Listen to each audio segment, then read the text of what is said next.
Good evening. My name is April England Albright, and I am the Legal Director of Black Voters Matter Fund.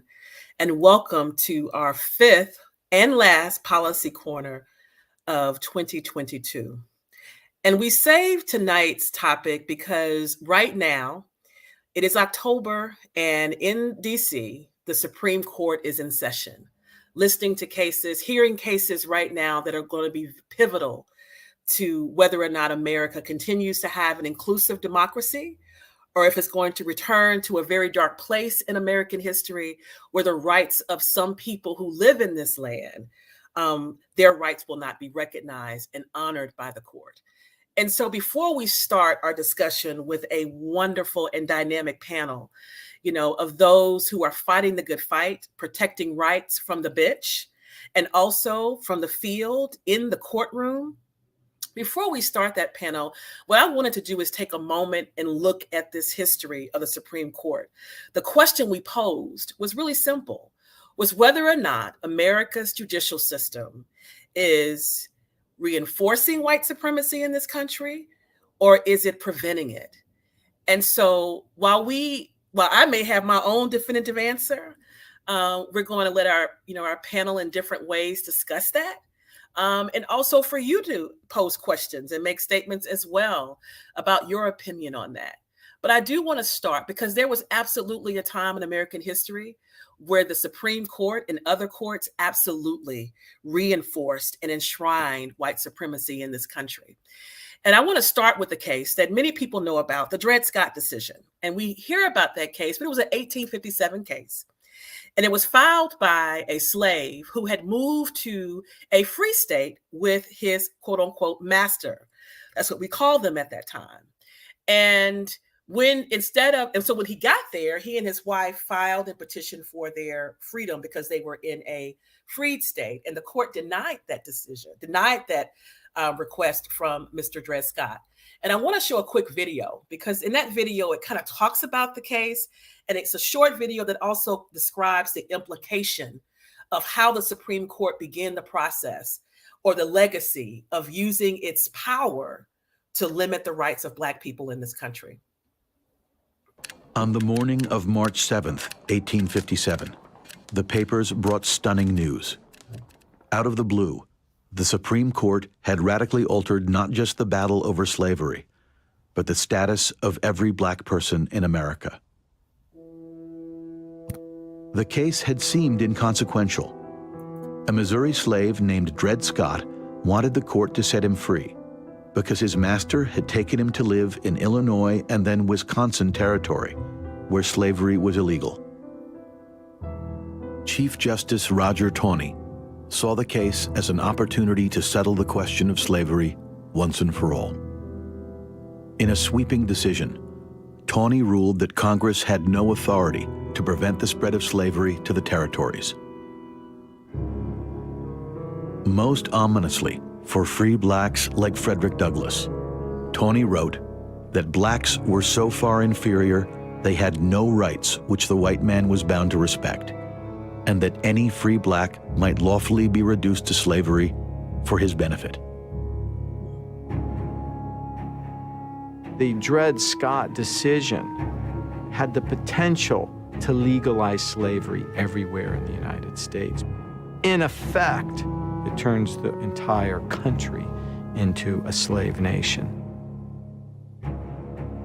So many abolitionists after Dred Scott said, you see, we've been telling you for decades that there's a slave power conspiracy out there of presidents, Supreme Court members, of Congress people, of bankers, of ship owners, to not only preserve but expand this system of slavery until it dominates every aspect of American society and economy. And now here's the Supreme Court saying slavery has an eternal future in the United States.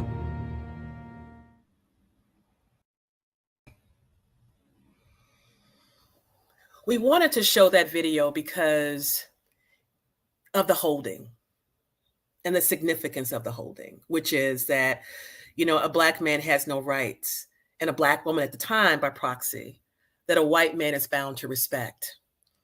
And so That's an important decision, even though it is certainly a case that was decided in, pre-Reconstruction. It's still important. And oftentimes, as a civil rights litigator and other civil rights litigators, when we are fighting cases to expand the rights of those in this country that are marginalized, this holding remains haunting. Because what also is unknown, and you can turn to the next slide, is that for 98 years after this decision, the Supreme Court continued to render cases that rendered or made, inconsequential the rights of Black folks in this country.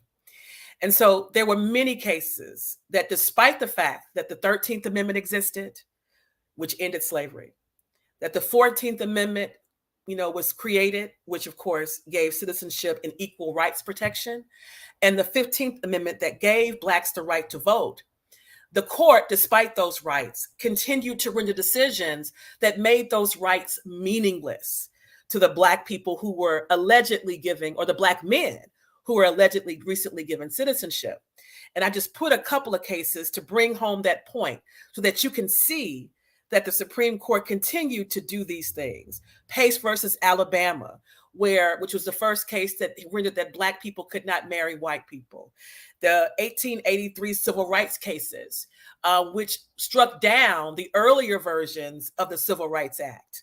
Williams versus Mississippi, where the court upheld the use of literacy tests, which on their face were race neutral, but disproportionately impacted the new freed slave. And Cumming versus Richmond, where the court determined that, the state had no obligation to educate Black children. And then ending with Giles versus Harris in 1903, where the Supreme Court agreed that while Jim Crow laws were racist, they would not do anything to remedy the wrong it was creating. And so that's the historical legacy of this SCOTUS court, right? And not just SCOTUS, but of course that legacy trickled over into all of the states in the Union. And you can go to the next slide. And we found ourselves in an era where we thought things were going to be corrected, where we know the Brown versus Board decision came about.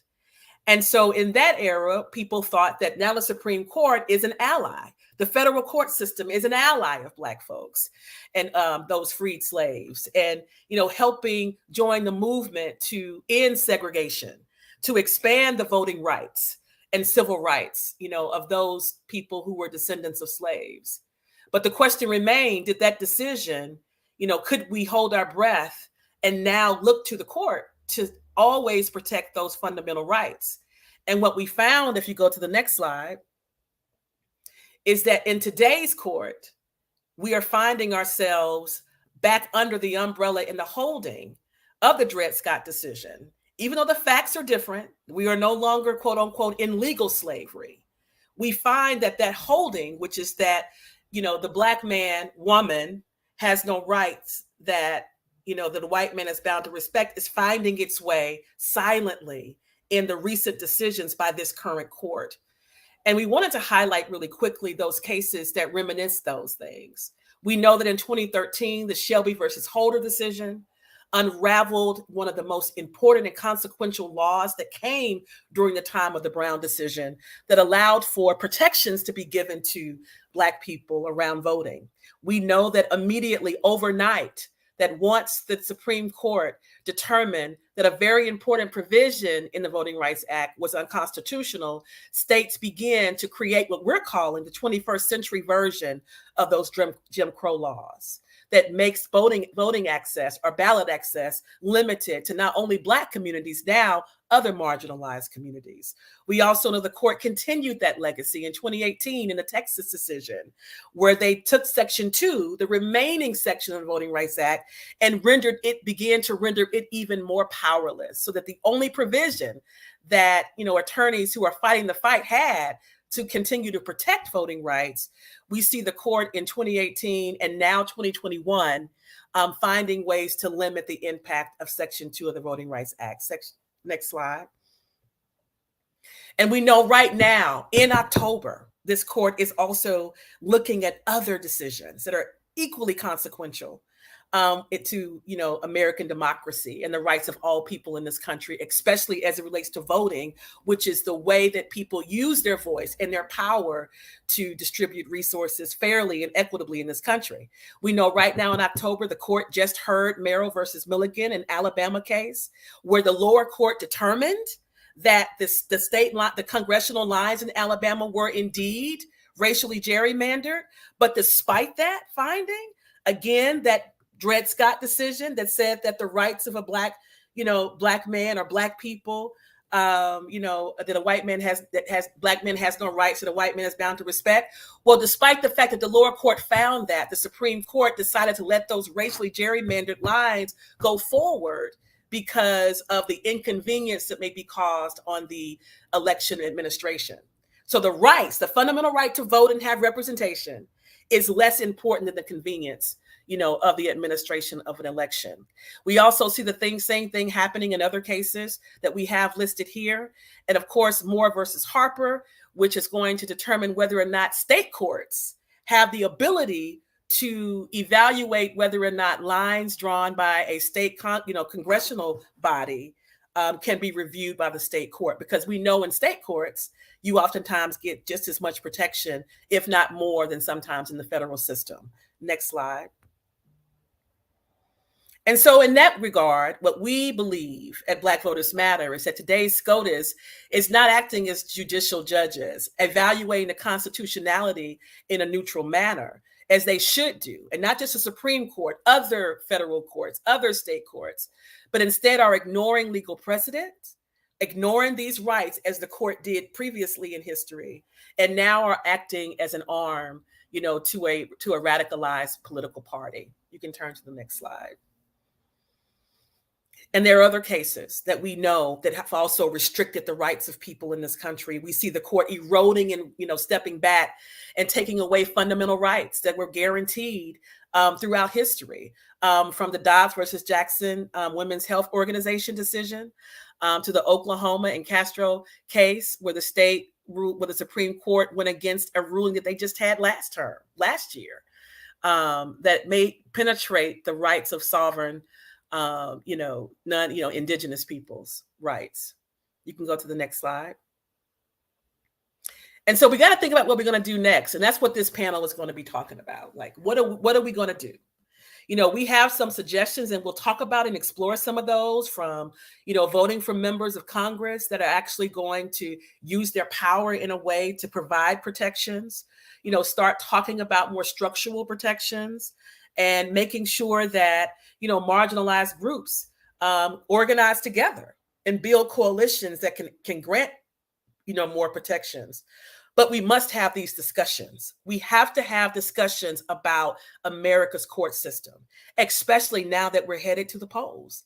We have to think about who are we electing and why. We have to think about the judges that are on the docket. We have to research and find out who they are.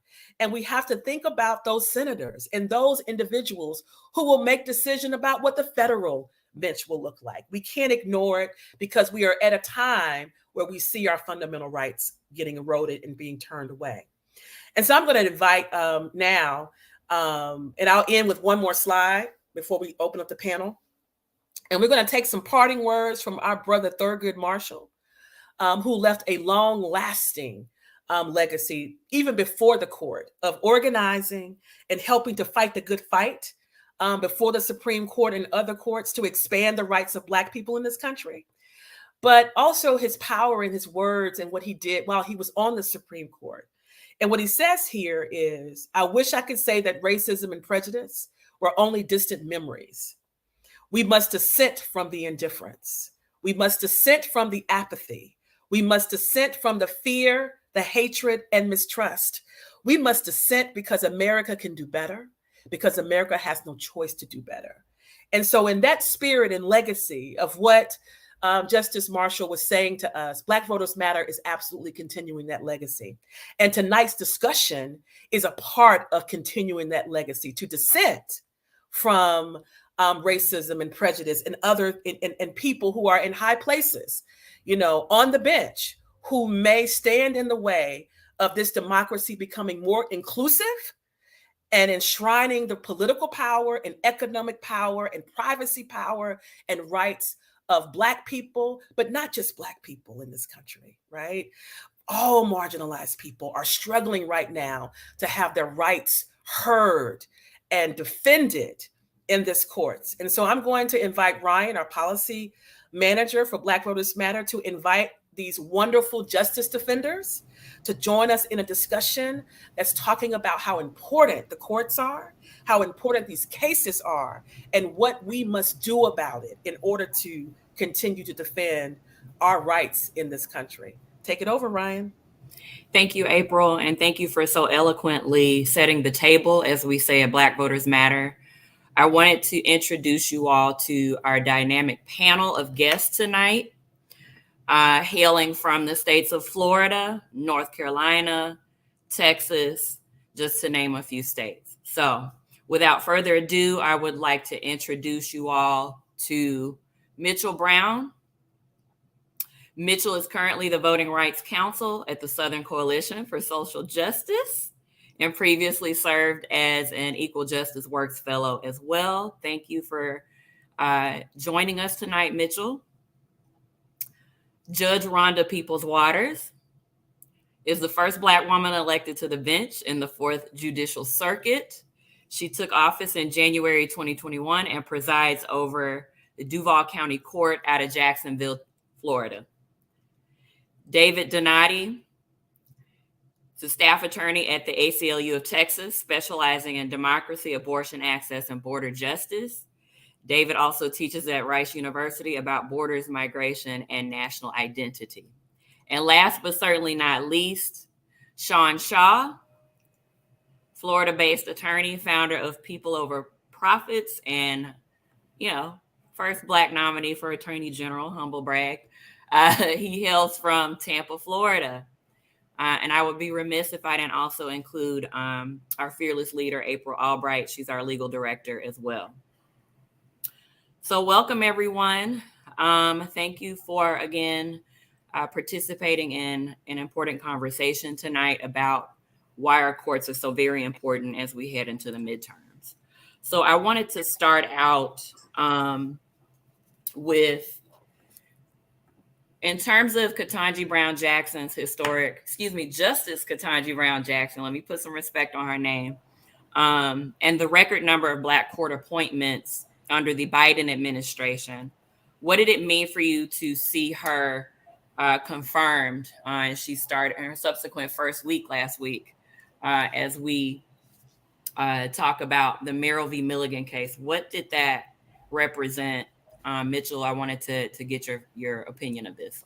Yeah, thank you so much to the Black Voters Matter Fund for having me out here tonight and for the opportunity to share some of my thoughts. What it meant for me to see Justice Jackson on the bench meant that my voice was going to be heard on the Supreme Court of the United States, that somebody who shares my background and looks like me is going to be able to use her background to inform the way she rules from the bench. We saw the quote, she talked about the 14th Amendment and the history behind the 14th Amendment. That is an important reason why she's on the bench, and it's important why it's important for her to be on the bench, because that coming from a Black woman and her telling her other justices and the Attorney General for the state of Alabama about the history of the 14th Amendment, that shows that her background is coming in and she's able to speak passionately about it. And coming from her, it has more gravitas than coming from other justices. So that was one big thing that made me excited and showed me that, her experience as a Black woman in this society really will shine through as she starts to rule. Sean? No, I felt a lot of the same way. I also liked her background.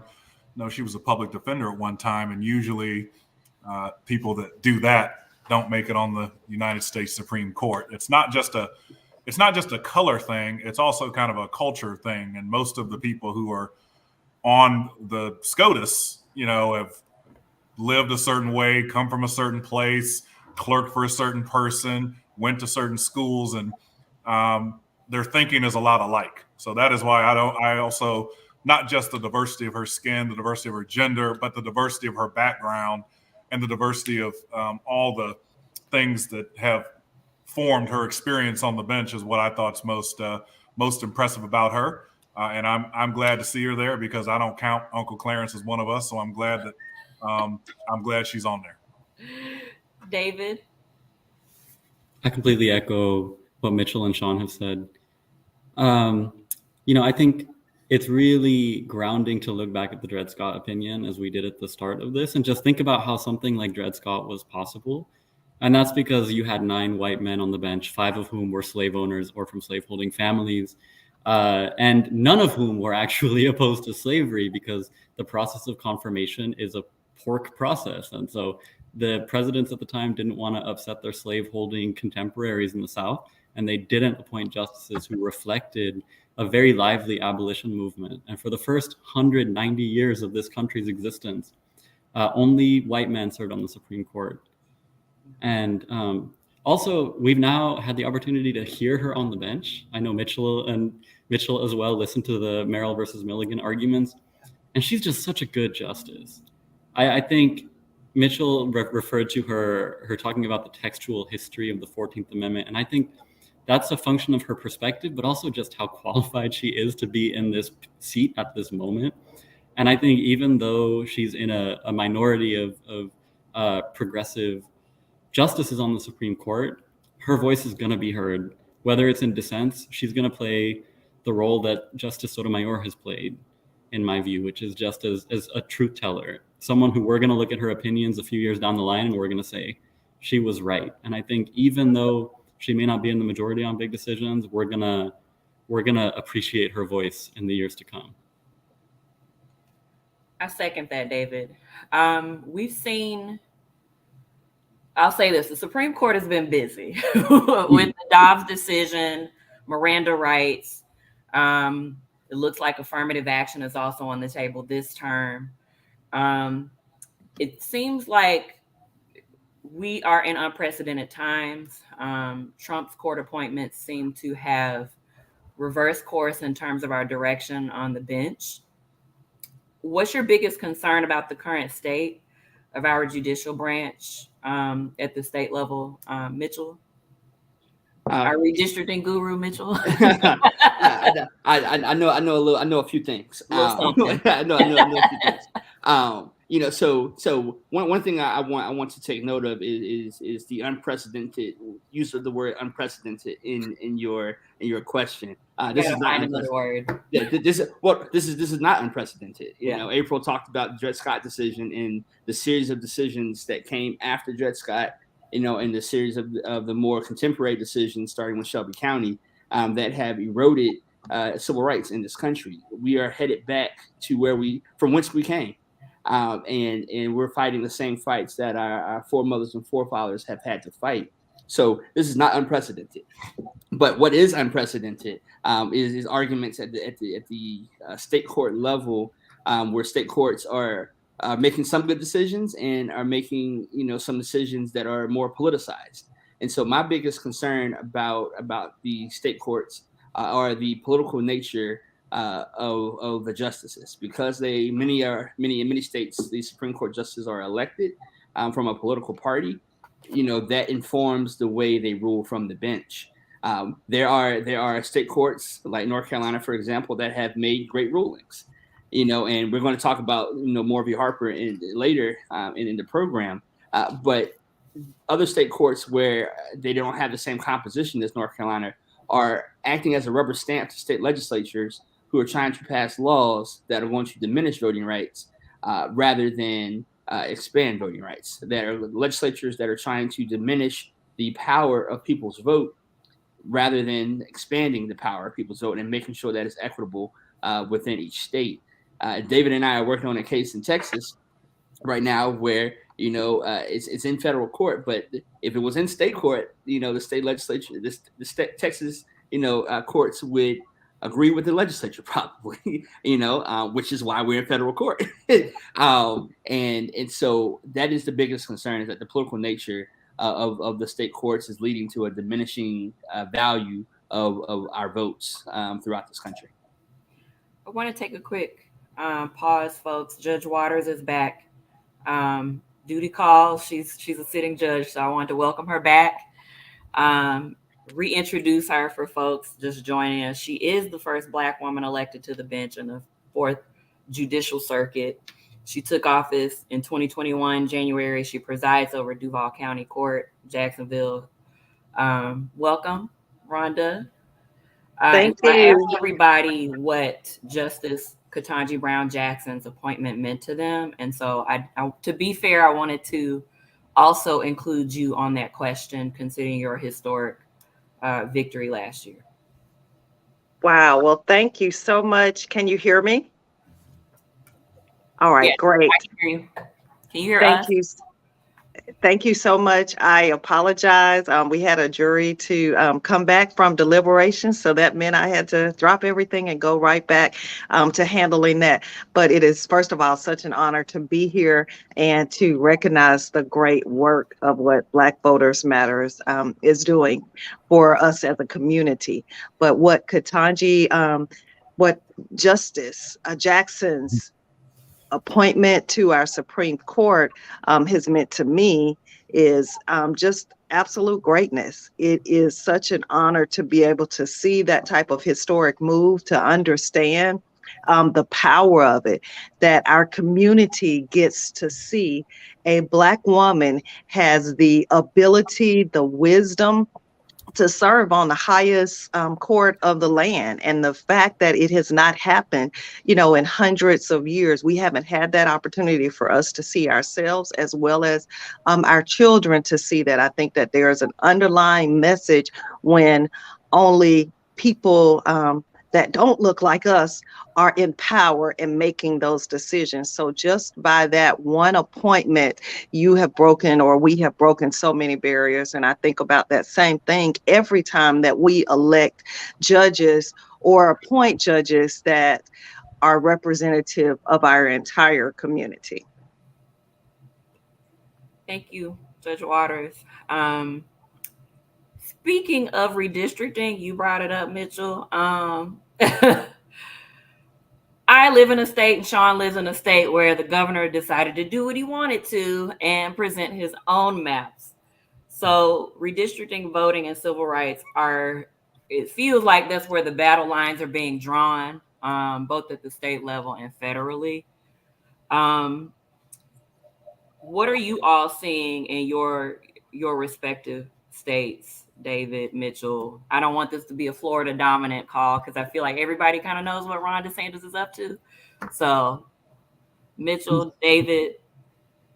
Mitchell and I are actually working together in Texas, so I'll take the first shot and he can. But things are bad in Texas. Texas is a majority-minority state. We grew more in the past 10 years than any other state in the country. We gained 2 new congressional seats. And 95% of our 4 million person growth in Texas was people of color.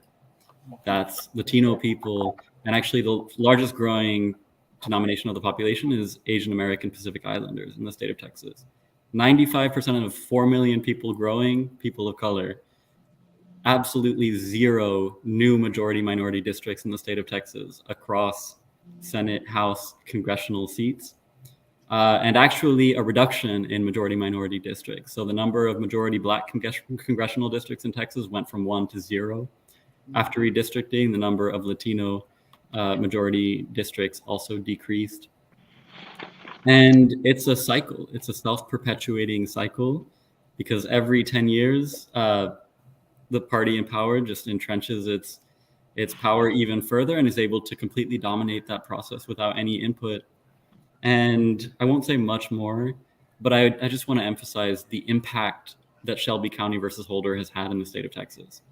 The fact that Texas no longer has to get preclearance of major changes to its voting laws has devastated minority representation in the state of Texas. Within 24 hours of Shelby County being passed, Texas passed one of the most restrictive voter ID laws in the country that hugely disproportionately affected Black voters and Latino voters. Texas has been doing what we call voter purges, just taking 100,000 people off the polls or off the registration of voters. And with redistricting, They're just structurally disenfranchising minority voters. And Shelby County has completely flipped the burden of proof, making it much more difficult to rein in what the state is doing. And I'll pass it to Mitchell, but I can't say enough bad things about this process. Right, and I concur. I concur, Justice Donati, in your thoughts about that. And in North Carolina is very similar, except as I said in my previous comments, we have a Supreme Court, that is 4-3, more progressive judges that are protecting our redistricting rights in North Carolina, and in fact made the groundbreaking decision correctly to find that the legislature's drawing of the state house, state senate, and congressional maps in this redistricting cycle were part of unconstitutional partisan gerrymanders under the state constitution. And that's being appealed right now in the Moore v. Harper, which we'll get to in a moment. But what we're seeing is that the Supreme Court, the North Carolina Supreme Court, is protecting us because the federal courts refuse to protect us. There was a case in 2019 called Rucho v. Common Cause, where Justice Roberts and the other conservative jurists wrote that partisan gerrymandering was non-justiciable in federal courts, meaning that federal courts could not rule on partisan gerrymandering, but state courts could. And so that's exactly what happened in North Carolina. State courts are ruling on these things, but now that's at issue in Moore v. Harper. And so, as David said, this is a terrible cycle that our civil rights and voting rights in particular keep on being clawed back. Like, we make some progress and then it's clawed back. And sadly, again, as I said earlier, we this is not unprecedented. We're just going backwards. And that's something that, I hope we work more forthrightly to continue and change that ship to go forward. Texas seems to be a repeat offender with a lot of things. I was definitely reading that it's been more than a 20-year back and forth since Tom DeLay was in office, which seems like forever ago for me. I was in high school. That Texas has kind of been seeing what stuck until it worked, right? So that's interesting. So I want to move us to the Sunshine State, Sean, where it seems like between Texas and Florida, we're on the front lines of this fight for civil rights, voting, etc. The governor decided to introduce his own maps earlier this year, even held up the budget to get the maps completed. So it seems like we're in a situation where the courts are no longer our last line of defense. They're our first line of defense now. And it's increasingly imperative that we know who these judges are and what role they play in our democracy. So my next question is, do you think we're headed towards an apartheid type minority rule with the erosion of a lot of our crown jewel legal precedent like Roe, Miranda rights? The VRA is still languishing in Congress, unfortunately, as well. So what are your thoughts? I mean, we've always thought the court was special and that the judicial branch would not be infected with the problems of the legislative branch. And we all hoped that it was different, and particularly those of us that are lawyers, we all hold very dear the idea that judges and juries and the judiciary are special and that they don't have this infection of politics that the rest of the branches do. I think we can give up on that idea, right? And I know it's sad to say, and I don't say it lightly, but anyone that watches a nomination hearing for a Supreme Court Justice of America would be ignorant if they thought that that's not a political process. And if here in Florida, we don't even have a semblance of that. We have a governor. I mean, I served in the legislature, and let me tell you, I think I'd be good at a lot of things. I wouldn't be a good appellate judge, right? Because I'm too much of a partisan animal, and I'm not the type of person that have the objective and the partiality and the fairness, and I know that. And I also know that about a lot of my colleagues who currently sit on appellate courts throughout the state of Florida. So we have this politicization of appellate courts, and it filters up to our Supreme Court, and Ryan, you said it, the last time redistricting happened, we had some very good Florida Supreme Court justices who, made some very strong rulings and essentially said the state was wrong. And we're going to draw they went out and they did some very strong things, and those justices are gone. And the court is very much now tilted in the conservative side. And you see that means whatever the legislature wants to do, they're going to get to do, essentially, is what the Florida Supreme Court has said. And guess what? The Florida legislature is going to try to out Texas, and so is DeSantis. And so we've had some, the legislature drew some maps that are actually not bad.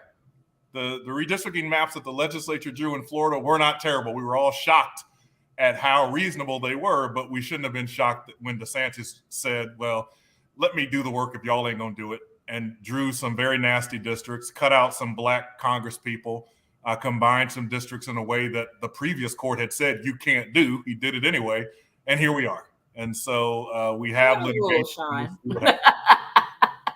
What are fair district amendments for? I know it's but not, we're seeing the result of, not winning governor's races. I don't want to be political, but the governor appoints justices and judges. So it's been a long time since we've had a Democratic governor, and we're starting to now see that everyone is now either appointed by Jeb Bush, Rick Scott, or Ron DeSantis, and they think a certain way.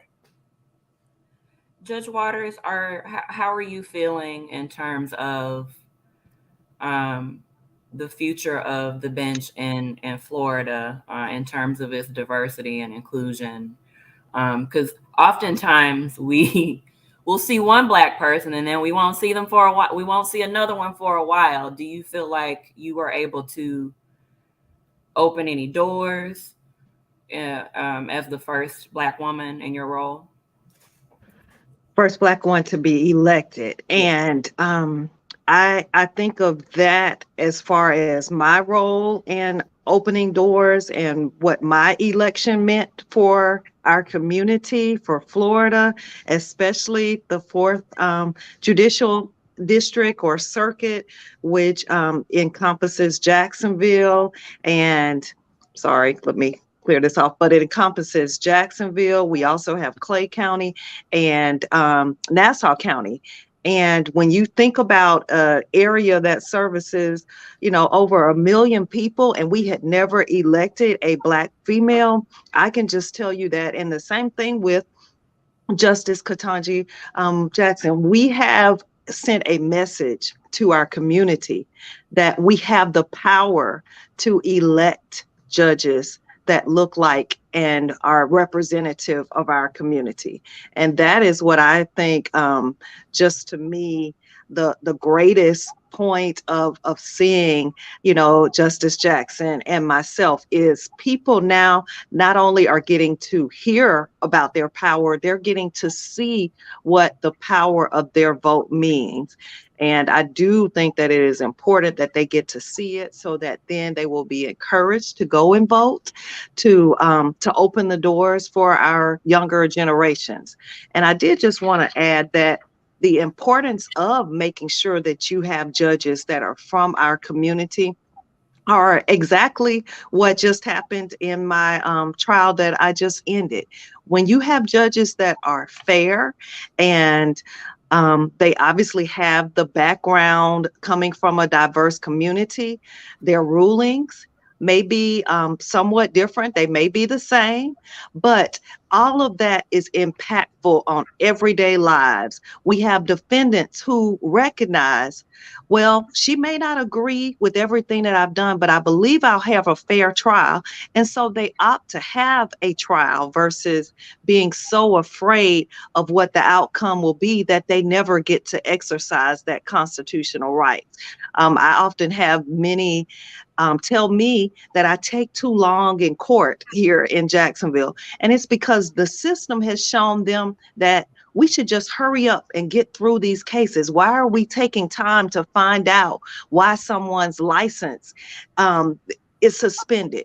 Well, heck, if we don't take the time in court to explain to them, yes, your license is suspended. And why is it suspended? Because we have this convoluted system that the average person can't get through, then we'll continue to see them over and over again.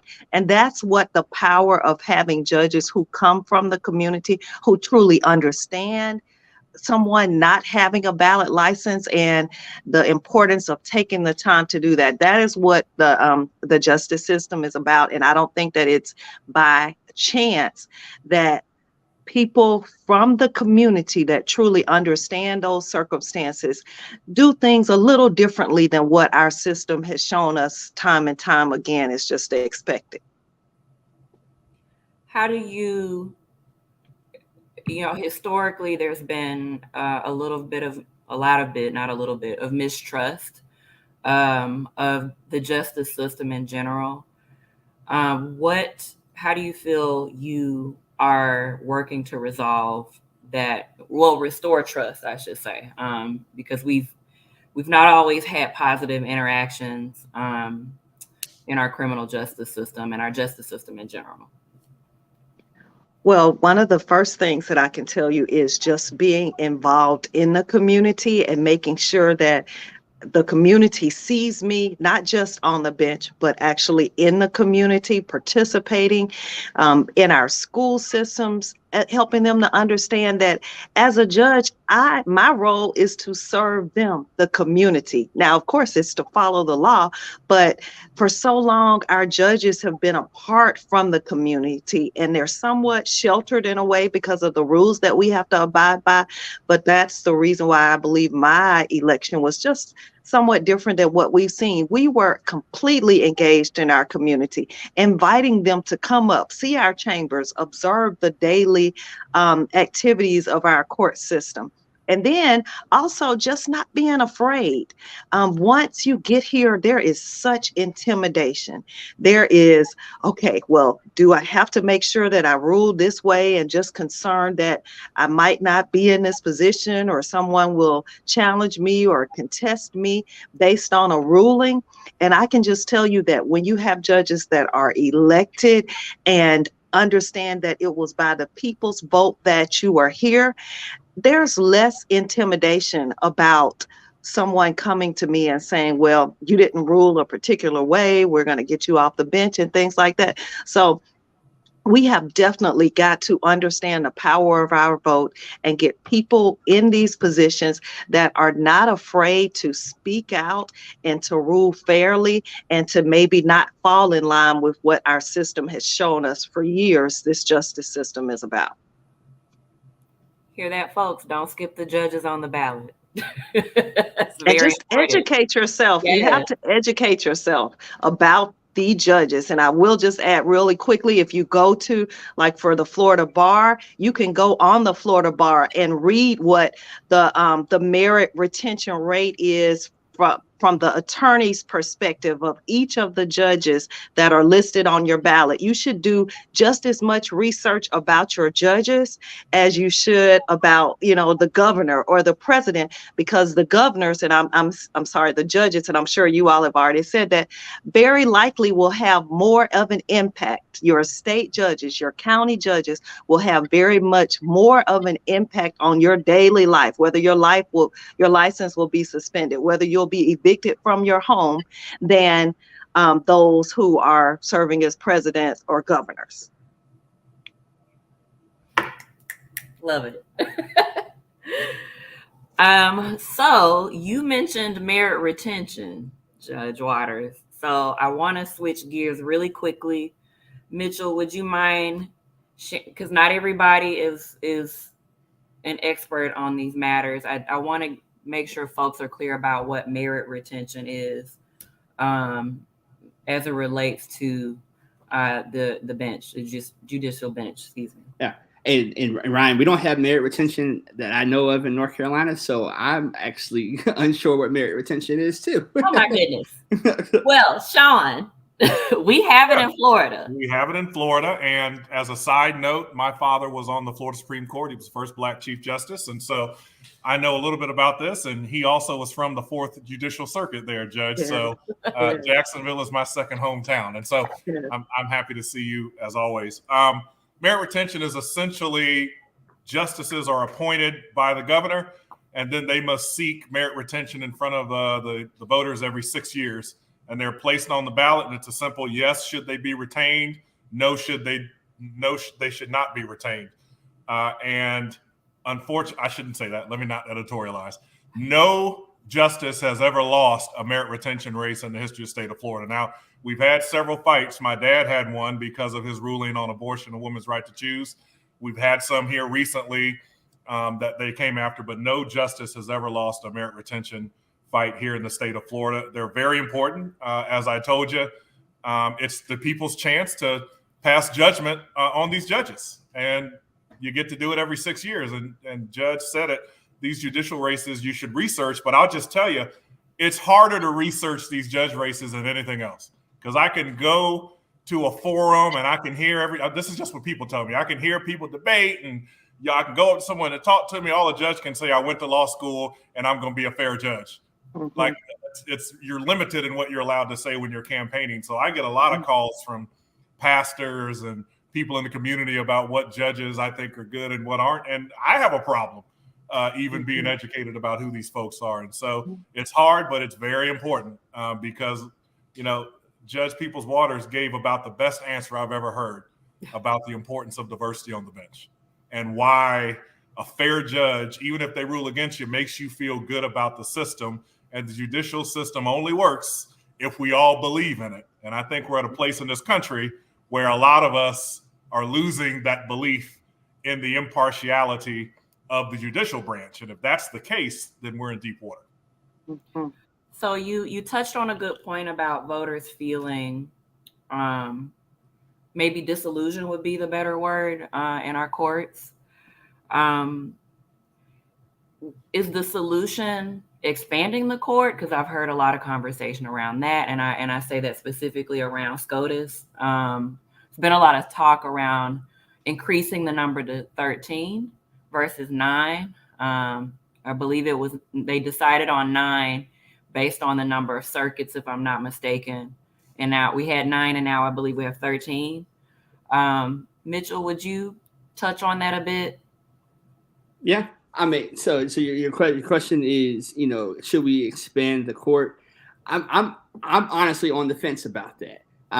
Because, and the reason why I'm on the fence about that is, what could possibly happen is we run into the same problem that we have now with 9. Depending on who's in office, instead of it being 6-3, it could be 10-3 now, and so that concerns me. And I think expanding the court doesn't get to the root issue of these justices, applying equitably and fairly the rule of law, and understanding, as Judge people, I call you Justice Peoples Waters, as Judge Peoples Waters stated, somebody that looks like them and somebody that comes from their community and understands, and it feels good about the system, so expanding the court is not the answer to me. A possible answer for me is term limits, where you have justices, if you're appointed, you get 10 years, or something like that, or some number of years, so that you're not on there for the rest of your life, especially if you're not elected. And, the reason why I say that is, they have a lifetime appointment to kind of insulate them from political pressure. However, as Sean said earlier, they're caving into that political pressure anyway. So, that doesn't really matter if they're insulated because they're a part of the system now of this politicization of the court. So term limits would help, to kind of limit that or at least limit their impact of justices that don't, share the values that we share. I believe we have 2 questions from our Twitter space for the panelists. This one's for you, David. Are current restrictive abortion laws furthering white supremacy, considering that these laws disproportionately impact Black communities? Ooh, that was a good one.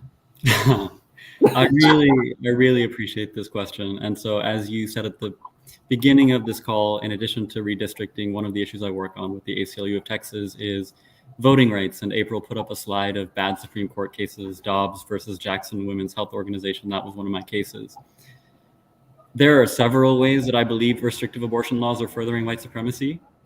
One of them, as the question notes, is that the impacts of this law are not equitably distributed. And so there are three major laws that restrict abortion in the state of Texas. One is what's called Senate Bill 8. That's our bounty hunter law that allows any person to sue any other person for aiding and abetting an abortion for automatic minimum $10,000 statutory damages.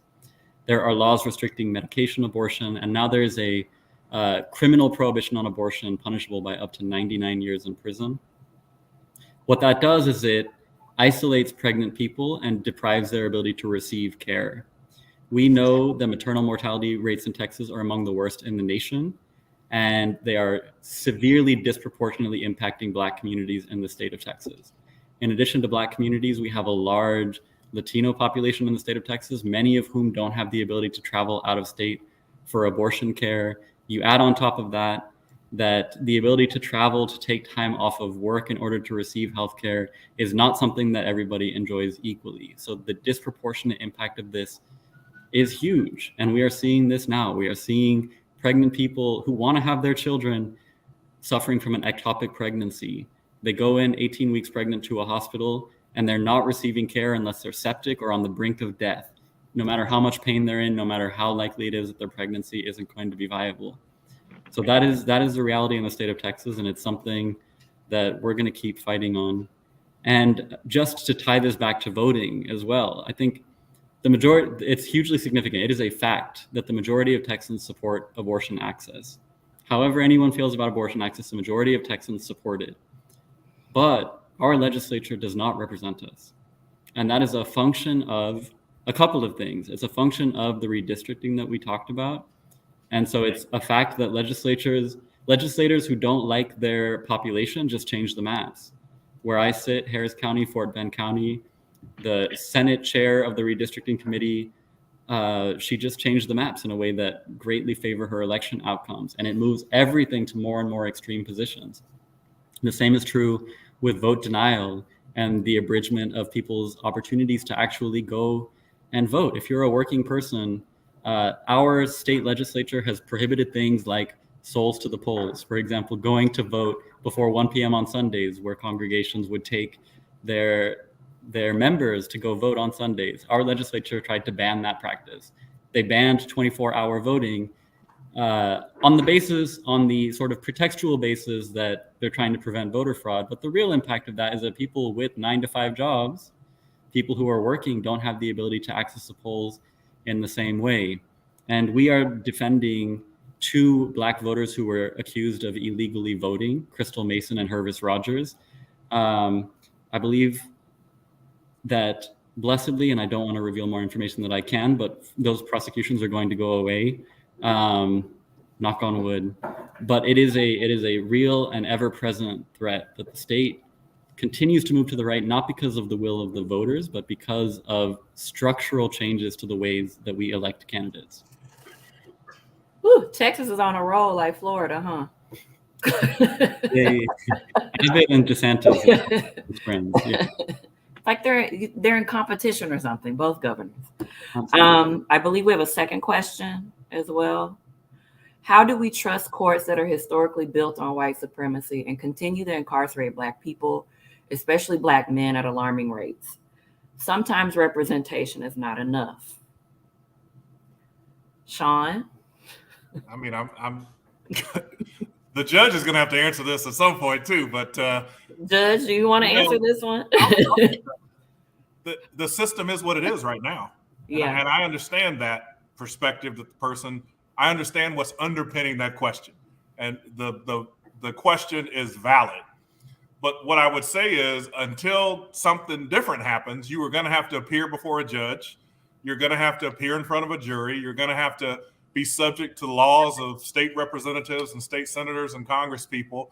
And we got to fix what we have right now. And listen, I can't tell you the amount of trust I lost in the United States Supreme Court when I saw judicial nominees lie to the faces of U.S. senators and say that Roe v. Wade was the settled law of the land, and then get appointed to the United States Supreme Court and then do the exact opposite. I'm not going to lie. That changed how I felt about the court maybe forever. I'm I'm someone obviously who my dad is. Like I feel strongly in the judicial system, and I have very strong feelings towards it. And that shook me because I thought that was the most obvious political infestation I had seen. And if that's where we are, then this person's question, which isn't about politics, but is about racism, which is the same type of thing, though. And so that infection, the way you root it out is you elect more judges like the one we have on the panel, and you elect people who are committed to appointing judges that have a diversity of experience, a diversity of background, a diversity of gender, a diversity of skin, all that. You have to elicit that promise from them, and you'll be amazed when you start appointing diverse judges and have a diverse bench, and you have people that give answers like Judge just did. You'd be amazed how the outcomes change. You'd be amazed how defendants and people start feeling when they have judges that talk to them like Judge Peoples Waters probably talks to hers. That's how you start doing it. But I understand this question, and I ain't mad at you. Judge Waters, do you think, to piggyback off of Sean, it's an issue of the way in which Blacks are seen in the justice system? It seems like our humanity is always in question when it comes to how we're perceived, but also our interactions with the court system. Absolutely. I mean, racism certainly exists in our judicial system, and that's just it. It's candid.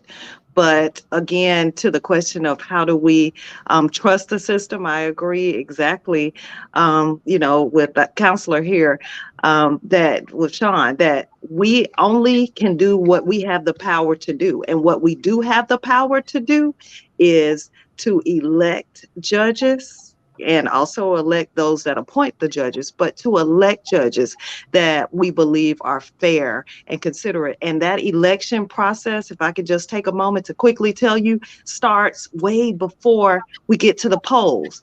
We're talking about making sure that candidates are funded, that they are prepared to go through the appointment process. If they are going to be going through that process, we need to educate them to help them to understand that their credit needs to be in order, and that there are a whole litany of things that need to be in place to make sure that they are qualified and appropriate candidates, making sure that we have them, like I said, funded, dealing with the things that we often have to deal with that come out if we are a candidate. And I have so many minority candidates that are more qualified than you could ever imagine, but they're just afraid of being under that scrutiny of what are you going to bring out about my past if I run. So those are the type of things that I say we work on as a community to get candidates ready to face and deal with those issues years before the election,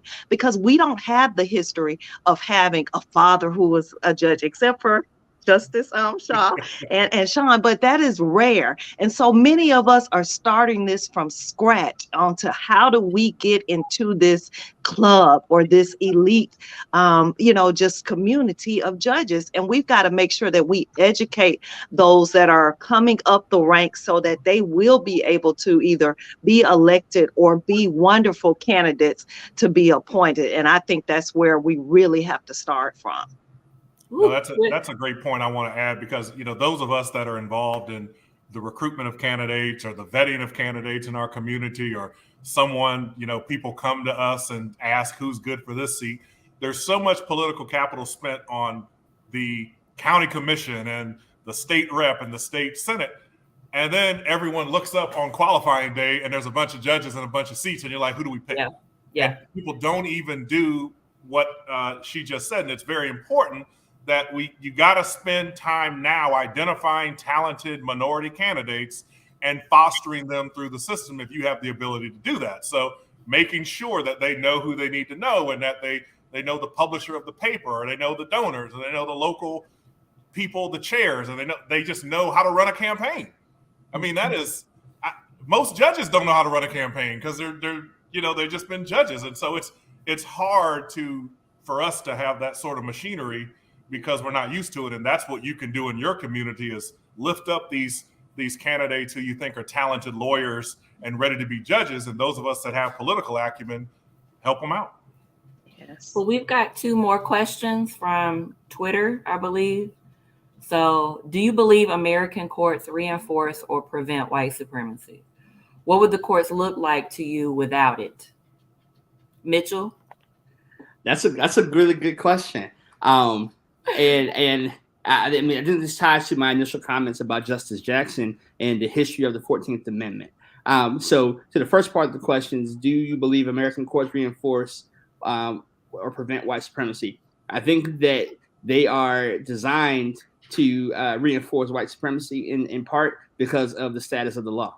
You got to think about when this country was founded, it was not founded with women in mind, with Black folks in mind, with Latino folks in mind, Native Americans, etc. in mind. It was slave-owning white landowners. It was not created with the poor in mind, only the rich. And so when you have a set of laws, that in a constitution that was never meant to be for us, then the court system that is set up in that constitution can only reinforce white supremacy. Now, as we've seen throughout history, in this country's existence, there have been changes in the law that have protected, minority voters, have protected women. But my dad asked me all the question, why do we have to create those laws if we are citizens in this country, if we are free? Why do we have to have these extra laws to protect what's already should have been protected in the Constitution? And my answer is always, this Constitution was never meant for us, Dad. And so because it was never meant for us, courts are set up to reinforce that. And what would courts look like to you without white supremacy?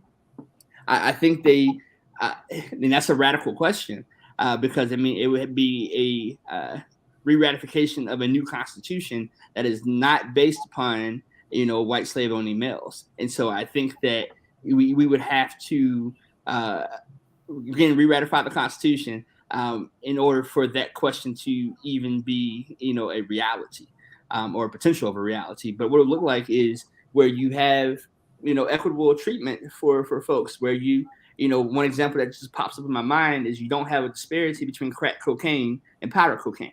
That was 101 and now it's 18-1. Like, you don't have that. That's what a court that looks like without white supremacy. You don't need to have a Voting Rights Act because the courts are not complicit in diminishing voting rights for Black voters. And we've seen throughout history, especially in the early 20th century, where the Supreme Court and other district courts and appellate courts were complicit in ensuring white supremacy and were complicit in ensuring that Black voters did not have the right to vote, even though the Constitution said that we had the right to vote. And so what it looks like is equitable treatment of voting rights and making sure that everybody has the right to vote. And if anything is done to diminish that, then that is properly adjudicated. So those are the 2 things that pop up in my mind. Woo, Mitchell, you preached a whole word. David, I wanted to also pose this question to you as well in regards to what would the courts look like without white supremacy? Are they currently reinforcing or preventing it? So first, I could not agree more with what Mitchell has said. And it's not a bug, it's a feature, right? Courts are here to enforce laws, and laws are written in a white supremacist way in our Constitution.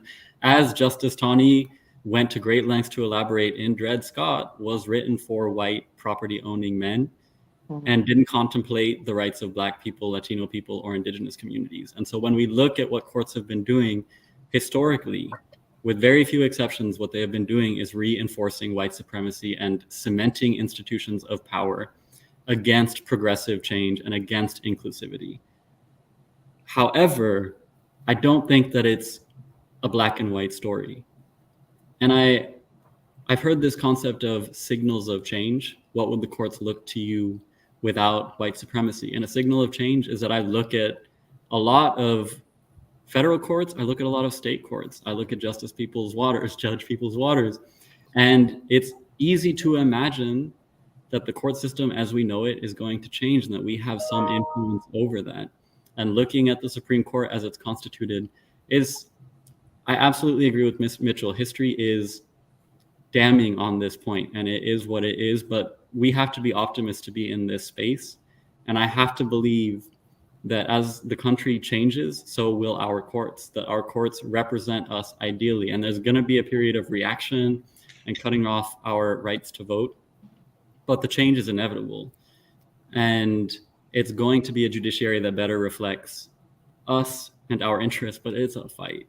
And one just point to tie it back to Harris County, we have elected several judges who do reflect the community. They are Black, they're Latino, and they have been taking great strides to, for example, reduce or eliminate cash bail, which disproportionately affects low-income people of color.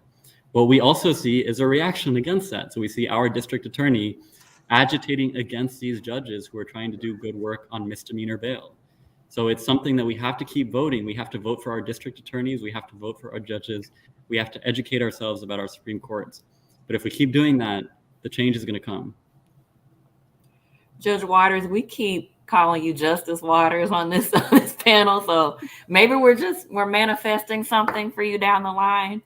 Sean, you and I both know that this governor has been on a roll, and one of those roles, if you will, has been this election police force. How are you seeing that? I mean, I have an idea of how that could go wrong, but Sean, could you kind of give some insight? I'm gonna try to be quick because I got to give some context here. So let me give some context. In 2018, Florida passed a ballot referendum that said that we would automatically restore the voting rights of our returning brothers and sisters. Essentially, if you were a nonviolent felon and you'd served your time, that you would be automatically, your voting rights would be, and I'm using this word, bold and in italics and underlined, automatically restored. When that ballot initiative passed, everyone thought that their rights would be automatically restored. And then the legislature, as they're apt to do, passed a law that essentially said, no, it ain't automatic. You got to pay your fees and fines, and you got to do this, got to do that. And so instantly there is confusion about whether those rights are restored automatically. Different SOEs in different parts of the state had different procedures, had different public statements, had different manners in which you could register or try. There was wild confusion. To those of us who are experts in this, imagine how the people that are trying to exercise their right to vote felt. Different offices of supervisors of elections were handing registration forms to recently released individuals saying this is how you vote. They were receiving forms from state actors, okay? These recently released brothers and sisters would take those forms and register to vote and be allowed to vote and would vote in that election. DeSantis, this week in Tampa, the city I live in, is sending around his election police to arrest people who voted in that election because he says they were violating law and committing election fraud because they shouldn't have been voting in that election. I hope I gave you enough context to understand how outrageous and awful and callous and calculating that is. And the law says, I think, that you have to knowingly violate the law, and they're going to have a tough time. In fact, if I was a betting man, which I am, I'd bet money that it's going to be hard to convict these people under the knowing prong of that test. But the point is, the state created confusion. They used that confusion against these poor folks who went to go vote when the state told them, this is how you go vote. That's what Florida is about. And that's what is so bad about these voting rights things. And people are trying to exercise the most important thing in democracy, their right to vote. I can't tell you when I would knock on doors in 2018 and 16, and these people would have tears in their eyes saying, I appreciate you knocking on my door, Sean, but I can't vote for you. I'm a felon. And they would have tears in their eyes because they felt so cut off from the process. And then we as a state allegedly voted to bring them back into the fold, and then they exercise that right. And then they get arrested without notice in front of their family on their porch, getting ready to go to work. That's what DeSantis is doing. That's the quickest way I can answer your question. Listen, I think the world knows, well, the U.S. knows what Ron is up to, in addition to shipping whole human beings to random parts of the country. So on that note, I really want to thank you all for participating tonight. This is an important conversation. I wish we could talk even longer about it, but I wanted to respect you all's schedule, and I wanted to give the floor back to our legal director, April Albright, to give closing remarks.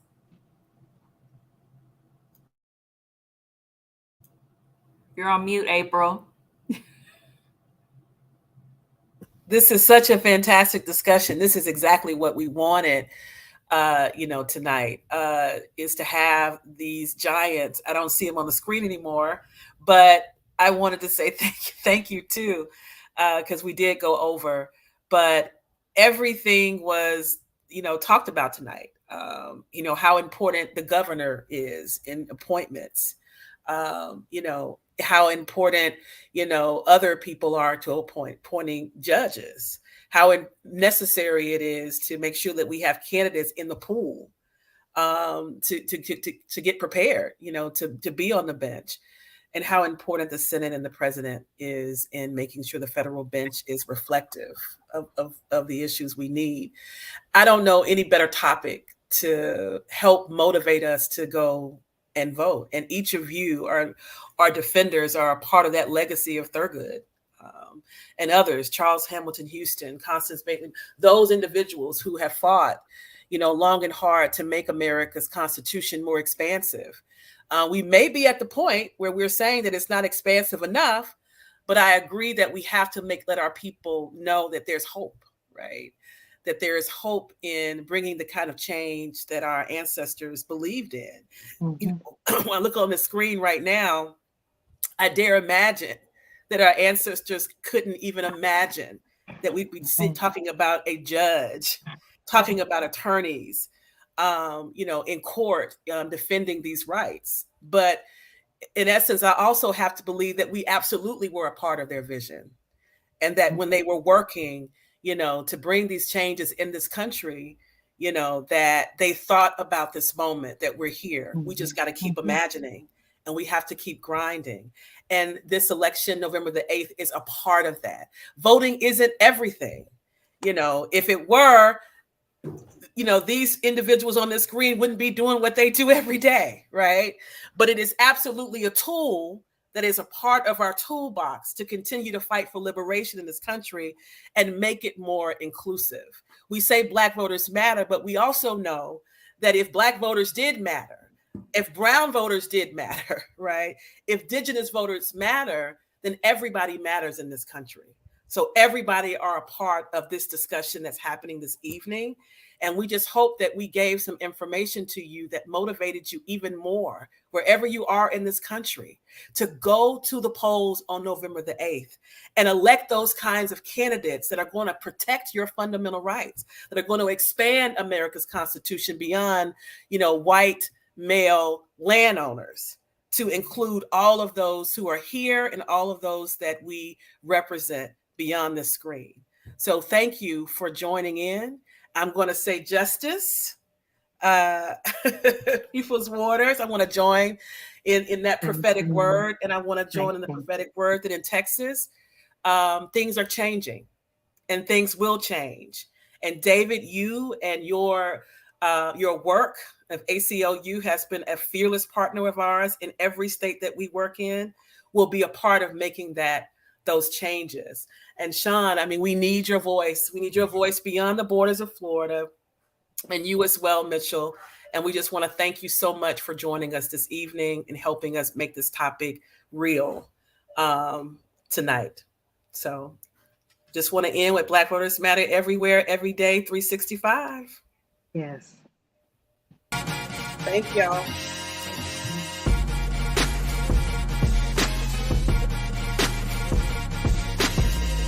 It's finish time.